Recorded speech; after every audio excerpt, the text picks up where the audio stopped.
وطن کی محبت میں سرشار ہے ہم، میری جان وطن پر قربان ہے ہم۔ ہے جرم اگر وطن کی مٹی سے محبت، یہ جرم سدا میرے حسابوں میں رہے گا۔ مورخہ 8 مئی 2025 بروز جمعرات، غازیان روندو، روندو یونائٹڈ موومنٹ، انجمن تاجران روندو، ISO اور روندو یوتھ کے زیر اہتمام پاک فوج سے اظہار یکجہتی کے لیے عظیم الشان ریلی کا انعقاد۔ اس ریلی میں روندو کے یوتھ، بزرگان، نوجوانان، علماء کرام اور روندو انتظامیہ نے شرکت کی، جس کا مقصد افواج پاکستان سے اظہار یکجہتی اور قومی وحدت کا مظاہرہ تھا۔ ریلی کا آغاز روندو مین بازار ڈمبدا سے ہوا اور یہ مکمل طور پر منظم اور حب الوطنی سے بھرپور رہی۔ میرے محبوب وطن تجھ پہ اگر جاں ہو نثار، میں یہ سمجھوں گا ٹھکانے لگا سرمایہ تن۔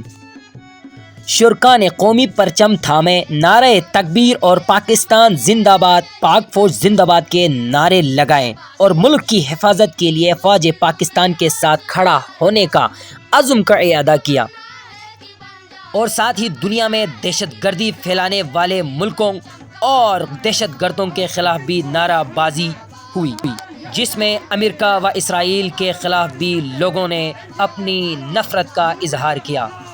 چونکہ بھارت کے اس بزدلانہ حملے میں اسرائیل تعاون کر رہے ہیں اور اسی لیے روندو مین بازار میں اسرائیل مرد آباد، امریکہ مرد آباد کے نعروں سے فضا گونج اٹھی۔ ریلی میں موجود لوگوں کا کہنا تھا کہ فی الحال یہ ریلی علامتی طور پر نکالی گئی ہے، انشاءاللہ وطن عزیز کے لیے ضرورت پڑنے پہ پورا روندو جام کر دیں گے اور حق کے لیے اور بالخصوص ظلم کے خلاف آواز اٹھانے کے لیے روندو کے تمام بزرگان، نوجوان، بچے، بوڑھے سب ایک ہو کر وطن عزیز کی حفاظت کے لیے ہمیشہ تیار رہیں گے۔ اس ریلی کو چار چاند لگتے ہوئے تب دیکھا گیا جب اس ریلی میں موجود آرمی کے ریٹائرڈ افسران، ریٹائرڈ سولجرز نے اپنے جذبات کا اظہار کیا اور اب بھی وہی جوش جذبے کے ساتھ کہا کہ اگر ضرورت پڑے تمام غازیان، تمام ریٹائر حضرات اب بھی پاکستان کے لیے جان نچھاور کرنے کے لیے تیار ہے۔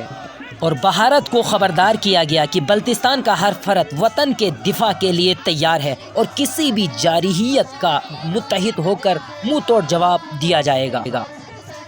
اس ریلی میں جناب سید مہدی شاہ صاحب، جناب شیخ جعفر صاحب، جناب مبارک خان صاحب، شیخ صادق صاحب، جناب ابراہیم، ایڈیشنل ڈپٹی کمشنر غلام علی اور دیگر مقررین نے خطاب کرتے ہوئے پاک فوج سے اظہار یکجہتی اور بھارت سے اظہار نفرت کرتے ہوئے ان کے اس بزدلانہ حرکت کی بھرپور مذمت کی اور ان کو یہ پیغام دیا کہ ہم جنگ نہیں چاہتے، البتہ اگر تم نے پھر سے بزدلانہ حماقت کی تو یقیناً پاکستان اس کا بھرپور جواب دینے کا پورا حق رکھتے ہیں۔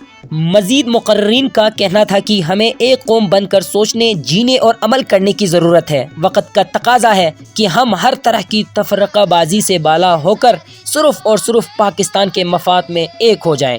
یہ ریلی حب الوطنی اور اتحاد کی بہترین مثال ہے، جس پر علاقے کے تمام نوجوان اور شہری مبارکباد کے مستحق ہیں۔ یہ اجتماع اس بات کا ثبوت ہے کہ ہم ایک زندہ، بیدار اور ذمہ دار قوم ہے۔ ہمیں بحیثیت پاکستانی اپنی صفوں میں اتحاد، یکجہتی اور بھائی چارے کو فروغ دینا ہوگا۔ آج کی یہ پرامن ریلی ہمیں 1965، 1971 اور 1999 کے جذبے کی یاد دلاتی ہے۔ افواج پاکستان ہماری سلامتی کی ضمانت ہے اور ان کے ساتھ کھڑا ہونا ہمارا قومی فریضہ ہے۔